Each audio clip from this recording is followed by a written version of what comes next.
Wind chimes గాలి గంటల్ని ఎప్పుడు కూడా వాయువ్య ప్రదేశంలో పెట్టడం చాలా మంచి రిజల్ట్స్ని ఇస్తుంది. అయితే ఎప్పుడైనా సరే ఇంట్లో తూర్పు భాగాన లేదంటే ఉత్తర భాగాన లేదంటే వాయువ్య ప్రదేశాల్లో విండ్ చైమ్స్ని వాడేటప్పుడు మీరు 6 రాడ్లు ఉన్నటువంటి సిల్వర్ ఇంకా మెటల్తో తయారు చేసినటువంటి సిల్వర్ కలర్ ఉన్నటువంటి విండ్ చైమ్స్ని వాడండి. వాటి వల్ల మనకి చాలా వరకు పాజిటివ్ ఎనర్జీ అనేటువంటిది ఇంట్లోకి రావటం అనేటువంటిది చక్కగా జరుగుతుంది. అయితే ఈ 6 అనేటువంటిది శుక్రుడికి సంకేతం అవ్వటం వల్ల మనకి పాజిటివ్ ఎనర్జీ తో పాటు మన జీవితంలో ప్లెజర్స్ అనేటువంటివి అంటే చక్కటి జీవితాన్ని మనము లీడ్ చేయగలిగేటువంటి శక్తిని కూడా మనకి విండ్ చైమ్స్ అనేటువంటివి ఇస్తాయి.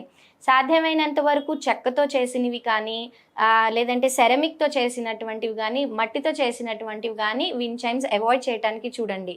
తప్పని పరిస్థితుల్లో వీటిని ఆగ్నేయ స్థానంలో వాడవచ్చు, కానీ మాక్సిమం వాటిని అవాయిడ్ చేస్తే ఆ డైరెక్షన్స్ చాలా మంచిది.